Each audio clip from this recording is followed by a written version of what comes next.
शून्य येते.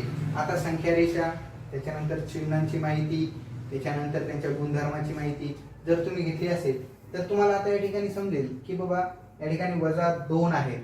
ओके, -2 आहेत. यामध्ये कोणती संख्या ऍड केल्यावर उत्तर 0 येईल? यामध्ये 2 जर ऍड केले तर त्यांची काय होईल? वजाबाकी होईल. काय होणार आहे? त्यांची वजाबाकी होणार आहे. कारण की या ठिकाणी वजा अधिक यांची वजाबाकी होत असते. काय होत असते? वजाबाकी होत असते. म्हणजेच या ठिकाणी एक ऋण संख्या आहे अधिक धनसंख्या जर दिलेली असेल, म्हणजेच धनसंख्या, तर हे जे चिन्ह आहे या चिन्हांच्या या साईडला त्या ब्रॅकेट मधलं चिन्ह काय होत असतं? चेंज होत असतं. ओके, म्हणजेच -2 अधिक -2.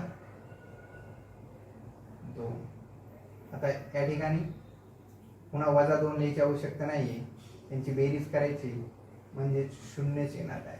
काय येणार आहे? त्यांची बेरीज 0च येणार आहे. म्हणून तुम्हाला असं म्हणता येईल की -2 अधिक 2 यांची बेरीज 0 येणार आहे. तर 15 अधिक -15 यांची बेरीज किती येणार आहे बेटा? 15 मधून 15 जर गेले तर किती राहणार आहे? 0 राहणार आहे. तर 15 का घालायचे आपण त्यामधून? वजाबाकीच का करायची? तर या ठिकाणी एक धनसंख्या आहे आणि एक ऋण संख्या आहे आणि बेरजेचा नियम असा सांगतो की एक धनसंख्या आणि एक ऋण संख्या असेल तर त्यांची वजाबाकी करावी. त्यांची काय करावी? वजाबाकी करावी.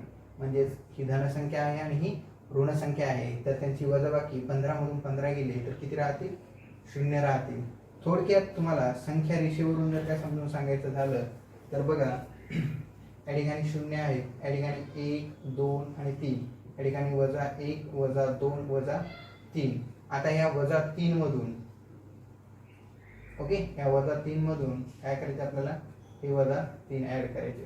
ओके, हे -3 ऍड करायचे. परंतु या ठिकाणी हे +3 आहे. हे किती 3 आहेत? +3 आहेत. हे अधिक अधिक काय होऊन जातात? वजा होऊन जातात. अधिक अधिक वजा होऊन जातात. म्हणून 3 मधून 3 गेले तर किती राहतील? 0 राहील. ओके, अशा पद्धतीने तुम्हाला बेरीज व्यस्त संख्यामध्ये एकच लक्षात ठेवायचं की धनसंख्या जी असेल त्याच संख्येची बेरीज व्यस्त संख्या ही ऋण संख्या असते. ओके, तीच संख्या परंतु ती कशी असते? ऋण संख्या असते. मग थोडक्यात जर काही एक्झाम्पल घेतलं तुम्ही आता या ठिकाणी खालील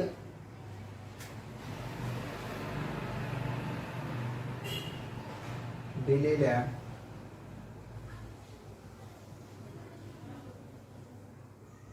संख्यांची बेरीज व्यस्त संख्या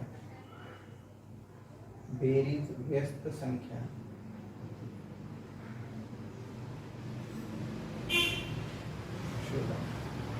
ओके, तर मग त्यामध्ये 84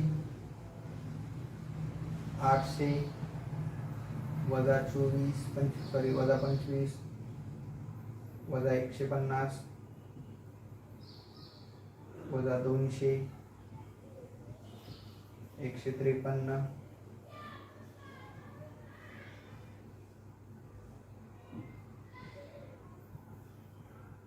182 -190 -1005 -345 356. आता दिलेल्या संख्या या बोर्डवर तुम्हाला सर्वांना दिसत असतील. तर बघा 84 ची बेरीज व्यस्त संख्या शोधायची आपल्याला. मी काय सांगितले? बेरीज व्यस्त म्हणजे दुसरं तिसरं काय नसून जी धनसंख्या आहे तिचीच ऋण संख्या. लक्षात ठेवायचं परमानंट. ओके, मग याची बेरीज व्यस्त संख्या असणार आहे -84. ओके, 800 ची काय असणार आहे बेटा? 800 ची बेरीज व्यस्त संख्या असणार आहे -800. 25 ची -25 आहे, इकडे काय असणार आहे? 25 असणार आहे. ओके, 150 वजा आहे, इकडे 150 धन असणार आहे. या ठिकाणी वजा आहे, इकडे धन असणार आहे. या ठिकाणी धन आहे, इकडं वजा 153 असणार आहे. ओके, या ठिकाणी 182 आहे, इकडे वजा 182 असणार. या ठिकाणी वजा 190 आहेत, या ठिकाणी धन 190. धनाला आपण धन चिन्ह देत नाही, लक्षात ठेवा. यानंतर 10,005 या ठिकाणी ऋण संख्या आहे, त्या ठिकाणी काय येणार आहे, त्यांची धन संख्या येणार आहे. त्यानंतर 345 ही पॉझिटिव्ह 345 एवढी त्याची बेरीज व्यस्त संख्या येणार आहे. आता या ठिकाणी धन आहेत म्हणजे त्या ठिकाणी ऋण 356. अशा पद्धतीने तुम्हाला दिलेल्या प्रत्येक संख्यांची बेरीज व्यस्त संख्या ही फाईंड करता आली पाहिजे. ओके, मग बेरीज व्यस्त संख्या जर तुम्हाला समजली असेल कशा पद्धतीने फाईंड करायची, तर मग तुम्हाला बेरीज व्यस्त संख्या ह्या ऍक्च्युली सरळ सरळ कसा असा, जसं की मी एका वाक्यात तुम्हाला प्रश्न विचारला, परीक्षेला असाच प्रश्न विचारतील अशातला भाग नाही, परंतु तुम्हाला हे बेसिक येणं खूप गरजेचं आहे, माहिती असणं खूप गरजेचं आहे. या अगोदरचे मी जे काय नॉलेज सांगितलं ते त्याचा पाया आहे पूर्ण, तो पाया तुम्हाला माहित असणं गरजेचं आहे. बिगर पायाचा आपण उडू शकत नाही. ओके, त्यामुळे तुम्हाला त्याचं बेसिक माहित असणं खूप गरजेचं आहे. आता हे झालं बेसिक. ओके, बेसिक व्यस्त संख्या. परंतु तुम्हाला आता अपूर्णांक किंवा परिमेय संख्येची बेरीज व्यस्त संख्या, अपूर्णांकाची परिमेय संख्या, त्याच्यानंतर वर्ग संख्या काही जे असतील, नैसर्गिक संख्या, पूर्ण संख्या, या सर्व संख्यांची बेरीज व्यस्त संख्या आपल्याला काढता आली पाहिजे. किंवा एखाद्याची क्रिया करून दिलेली असते, त्या क्रियेचं उत्तर जे येईल त्या उत्तराची बेरीज व्यस्त संख्या कोणती असेल, म्हणजे थोडंसं काय केलं असतं, प्रश्न विचारते वेळेस थोडंसं तुम्हाला फिरून प्रश्न विचारलेला असतो. ओके, मग आता त्या प्रकारचे प्रश्न आपल्याला पण आले पाहिजेत. जरी कोणताही प्रश्न विचारला तर आपल्याला शेवटी ह्या बेरीज व्यस्तवर यावं लागतं, लक्षात ठेवा. ओके, बघा आता अपूर्णांक ज्यावेळेस दिलेले असतात किंवा परिमेय संख्या आणि अपूर्णांक संख्या जवळपास सारख्या असतात. ओके, छेद व अंशामध्ये, म्हणून आपण डायरेक्ट अपूर्णांक ची बेरीज व्यस्त संख्या, अपूर्णांकाची बेरीज व्यस्त संख्या मानावी. आता पहा, अपूर्णांकांची बेरीज व्यस्त संख्या ही 1/5. ओके, हे काय आहे, 1/5 आहे. त्यानंतर 2/7, 6/3,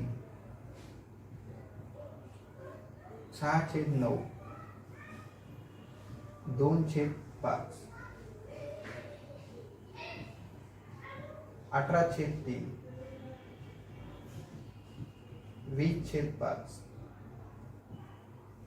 21/19, 34/30, 150/350. ओके, आता ह्या अपूर्णांक संख्या आहे. आता या संख्येची आपल्याला काय काढायची, बेरीज व्यस्त संख्या काढायची. बेरीज व्यस्त संख्या शोधते वेळेस आपल्याला काय नियम सांगितलेला आहे की त्यांची बेरीज किती आली पाहिजे बेटा, 0 आली पाहिजे. त्या दोन संख्येची बेरीज 0 पाहिजे. किती पाहिजे, 0 पाहिजे. मग 0 पाहिजे, तर मग या ठिकाणी ज्या वेळेस आपण धनसंख्या आणि ऋणसंख्या त्यांची बेरीज 0 आणली होती, त्याच पद्धतीने अपूर्णांकाची सुद्धा बेरीज तशीच येणार आहे.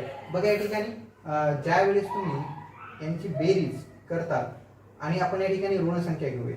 ओके, ऋण 1/5 यांची बेरीज करतात, त्यावेळेस हे धन चिन्ह जे आहे हे धन धन काय होणार आहे, धन ऋण काय होणार आहे, ऋण होणार आहे. म्हणजेच या ठिकाणी 1/5 वजा 1/5 एवढंच राहणार आहे. म्हणून या ठिकाणी तुम्हाला यांची बेरीज काय येणार आहे, 0 येणार आहे. त्या ठिकाणी तुम्हाला म्हणता येईल की 1/5 ची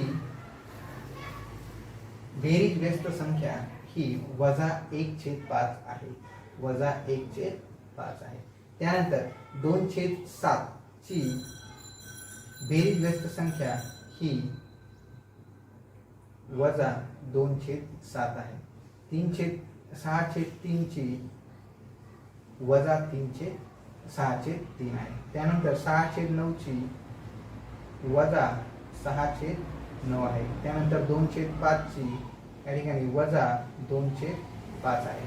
त्यानंतर तुम्ही 18/3 म्हणजेच वजा 18/3, 20/5 वजा 20/5, त्यानंतर 21/19 वजा 21/19, त्यानंतर वजा 34/30, त्यानंतर वजा 150/350. अशा पद्धतीने तुम्हाला त्यांच्या अपूर्णांकांची बेरीज व्यस्त संख्या ही सांगता आली पाहिजे. ओके. मग आता या ठिकाणी जर काय वजा 2/7 ची बेरीज व्यस्त संख्या काय होणार आहे? मग धन 2/7. ओके. म्हणजे एकमेकाच्या त्या कशा आहेत? बेरीज व्यस्त संख्या आहे त्याची. आणि बेरीज व्यस्त संख्या ही दोनच असतात, त्याची ही आणि याची ती. त्याच्या व्यतिरिक्त दुसरी कोणतीही एका संख्येच्या दोन बेरीज व्यस्त संख्या असू शकत नाहीत. लक्षात ठेवा, एकाच संख्येच्या दोन बेरीज व्यस्त संख्या असू शकत नाहीत. म्हणून या ठिकाणी आपल्याला म्हणता येईल की जर 18/3 ची बेरीज व्यस्त संख्या वजा 18/3 असेल तर वजा 18/3 ची बेरीज व्यस्त संख्या धन 18/3 असायला पाहिजे. ओके. चला, जर तुम्हाला अपूर्णांकांची बेरीज व्यस्त संख्या जर समजली असेल तर आपण आता त्या ठिकाणी काही महत्त्वाचे प्रश्न पाहूया. ओके.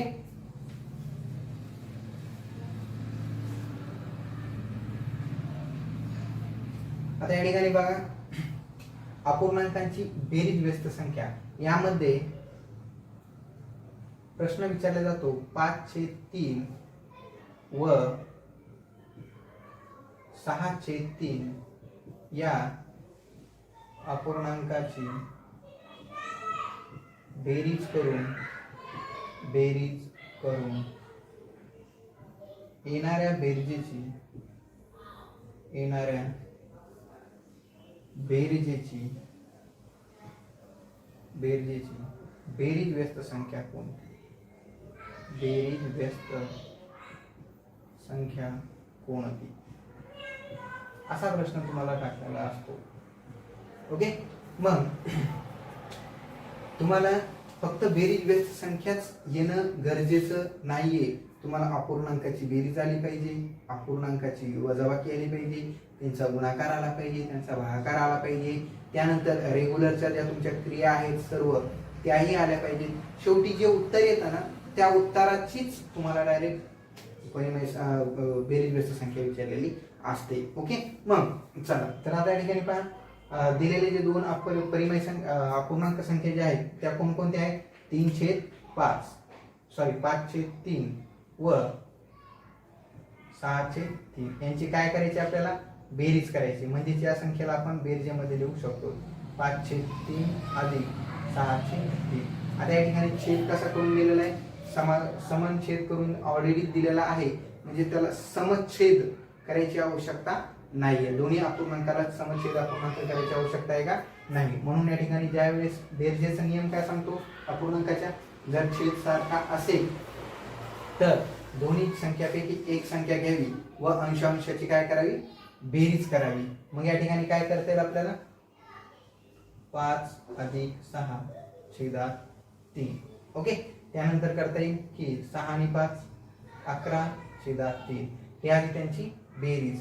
आता या बेरजेची आपल्याला काय करायची आहे? बेरीज व्यस्त संख्या शोधायची. म्हणजे यांची बेरीज आलेली आहे 11/3, तर याची बेरीज व्यस्त संख्या होईल वजा 11/3.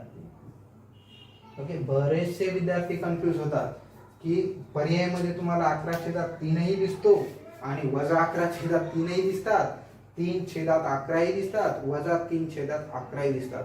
मग चारही पर्याय एकाच संख्येचे असतात, फक्त चिन्हांची आदलाबदल किंवा अंश व छेदाची आदलाबदल करून दिली.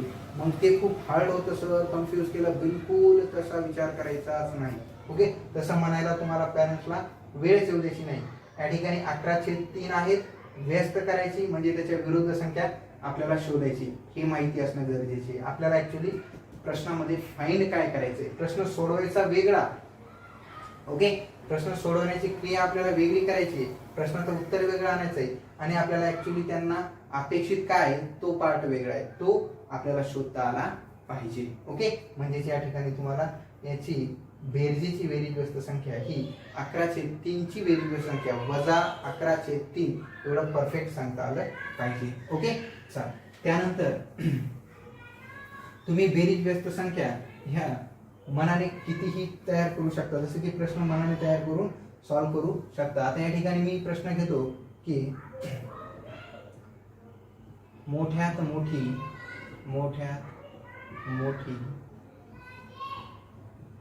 ऋण संख्या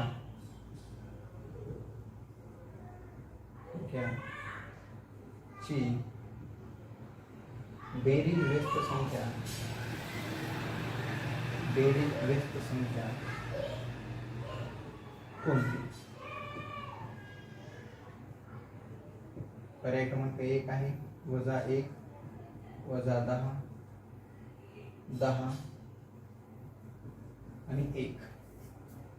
ओके, बघा ठिकाणी आता तुम्हाला दिलेली जी संख्या आहे ती आहे मोठ्यात मोठी ऋण संख्याची. ओके, आता ऋण संख्या ही आपल्याला ऋण संख्येचे नियम माहीत असणं गरजेचे. ओके, मी तुम्हाला सांगितले अगोदरच नियम संख्या रेषा दिली होती आणि त्याच्यावर काही नियमही तुम्हाला मी ठेवले होते, त्याचे ऑपोजिट करून दिले होते. त्यामधील एक नियम या ठिकाणी महत्त्वाचा आहे की मोठ्यात मोठी ऋण संख्या सांगता येते किंवा नाही, हे महत्त्वाचं आहे. ओके, या ठिकाणी तुम्हाला तिसरा पर्याय सांगता येत नाही असं जर का दिलं तर बरेचसे विद्यार्थी काय करतात, या ठिकाणी 1 ठेवून या ठिकाणी सांगता येत नाही. मग बरेचसे विद्यार्थी गोंधळून जातात, अरे यार मोठ्यात मोठी संख्या आपल्याला तर सांगताच येत नाही, मग ती अनंतपर्यंत असते. अरे पण ती विचारली कोणती संख्या? ऋण संख्या ही मोठ्यात मोठी सांगता येते, लहानात लहान सांगता येत नाही. धनसंख्या लहानात लहान सांगता येते, मोठ्यात मोठी सांगता येत नाही. या ठिकाणी तुम्हाला बिलकुल गडबड होता कामा नाही. ओके, बघा मग मोठ्यात मोठी ऋण संख्यांची बेरीज व्यस्त संख्या कोणती? आता ऋण संख्येची मोठ्यात मोठी ऋण संख्या म्हणजेच तुम्हाला या ठिकाणी सांगता येईल की 0 हे -1. -1 ही सर्वात मोठी ऋण संख्या आहे, लहानी सांगता येत नाही. ओके, म्हणून याची बेरीज व्यस्त संख्या ही +1 आहे हे तुम्हाला सांगता आलं पाहिजे. ओके, नाहीतर बरेचसे डोळे झाकून सांगता येत नाही करतात आणि मग पुन्हा म्हणतात सर सांगताच लिहिता पण नाही आलं आणि मार्क बी नाही पडले. मार्क बी देतील म्हणून काय सांगता येत नाही रे हो तुम्हाला. ओके, चला मग आता या ठिकाणी तुम्हाला जर काय ऋण संख्यावरील हे बेसिक प्रश्न जर काय समजले असतील तर आपण आता काही टेक्स्टबुक मधले काही एक्झाम्पल घेऊया. ओके.